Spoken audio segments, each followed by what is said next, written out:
Hello, NerdsToGo franchisees. Catherine Monson again. Last week, I was on success.com, one of my favorite websites, and I was reading an article on the importance of self-care. And the bottom line is, when we take care of ourselves, we're better able to take care of others and take care of our business. So this video is titled Self-Care, Recharge Your Batteries. One of the things I've often done in my life is try to get everything done, try to help everybody, try to get everything off my to-do list. And then I wake up one morning or I'm one evening at home and I have no juice left in my battery. I feel like I'm going to hit the wall, or I've hit the wall. There's nothing left. I have run my battery out. That is not the best way to run one's life. It's actually much better to spend a little time on self-care, recharging the battery, every single day. Now, self-care is not an indulgence. Self-care is actually discipline. It requires tough-mindedness. It requires a deep and personal understanding of your priorities and a respect for yourself and the people you choose to spend your life with. There's no question, with COVID-19, we have been challenged physically, mentally, emotionally, fiscally, every single way one can be challenged. This pandemic has done that to us.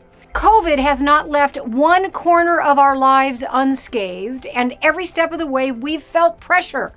Pressure to get up in the morning with a smile on our face, pressure to get it all done, pressure to be a leader. Pressure to resume normal duties at our jobs and with our families. Pressure to remain optimistic. How are we supposed to cope with all this stress and all this pressure?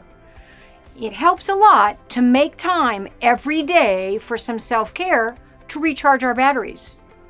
If we're being honest, self-care is actually kind of boring, which is why self-care takes discipline. It takes discipline to do the things for ourselves that are good for us, instead of what just feels good or easy or urgent in the moment.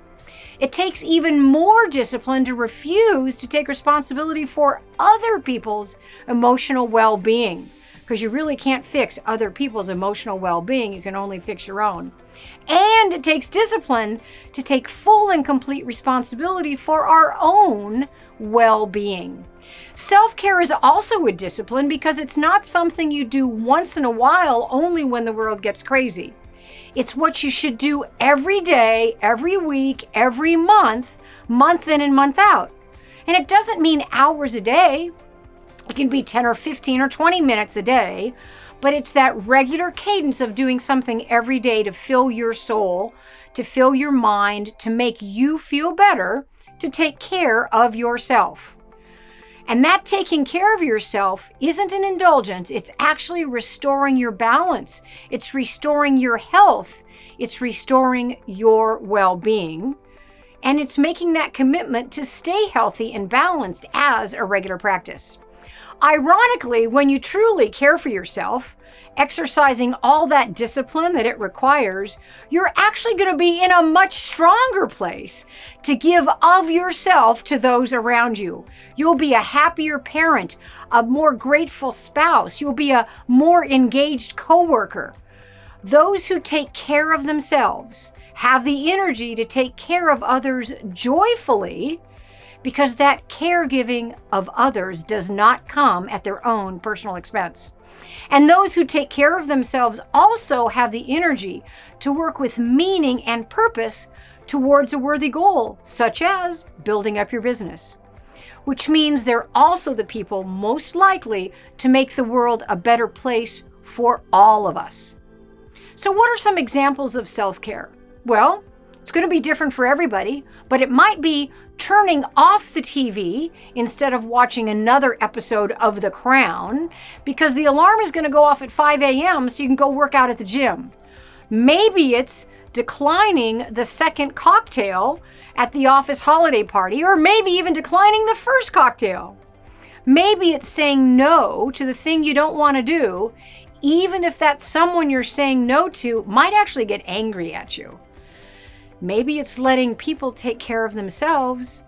Maybe it's the discipline to get to bed at a good time, the discipline to eat healthy food. Maybe it's making the time for a walk outdoors every day. In the beginning of the pandemic, March, April, May, every single night after work, I went on a walk for an hour in the neighborhood, outdoor and fresh air. That was the most important self-care that I could give to myself at that time, and it made a huge difference, recharging my batteries so I could get started again. Practicing consistent self-care is the antidote for so many stressful seasons and reasons in our lives. And while it might feel tough to nourish a healthy relationship with ourselves right now, it may be just the one constant in our lives right now that'll help us rise up during these turbulent times. So how does one even begin to practice self-care? Self-care can be defined as any act that nourishes the self. Some self-care acts might re-energize, while others might be for relaxation. Typically, self-care time is used to rest, reset, or reflect. Self-care will also look different to everyone. Self-care is about showing yourself that you love yourself daily with an act of service to yourself. Taking care of yourself can be divided into different categories: mind, body, soul. On an amazing self-care day, you'll check off an item under all three categories. On more challenging days, maybe you'll only check off one category. But so here are some examples of self-care under each category. For your mind, it could be journaling, reading for pleasure, watching a relaxing show, listening to relaxing music, working on puzzles, drawing, crafting, knitting. Knitting would never be for me. In the category of taking care of your body, exercising, getting a massage, getting a facial, going to a spa for the day, visiting a salon, taking a bubble bath, doing a skincare routine. And for your soul, it could be prayer, meditation, connecting with a loved one, participating in a community event, reading a self-help book, or a book about spirituality, right? So everybody's going to have different self-care items that speak to their own souls, that speak to their own life. For example, under taking care of the body, some might prefer exercise over a manicure, but that doesn't mean that one is better than the other. As long as you're practicing self-care that fills your cup, that fills your battery, you are doing it right. If you're having trouble staying consistent or coming up with ideas for your own self-care, consider investing in a self-care calendar, or making a list, or making a self-care bingo card to assist with your planning. Any way that you can do it to take the guesswork out and have some planned activities to help you stay on track with a little bit of daily self-care will help your progress. I hope these tips will help you develop a healthier and happier relationship with yourself. Your stability, your security, your sanity will thank you immensely if you can dedicate time to yourself every single day.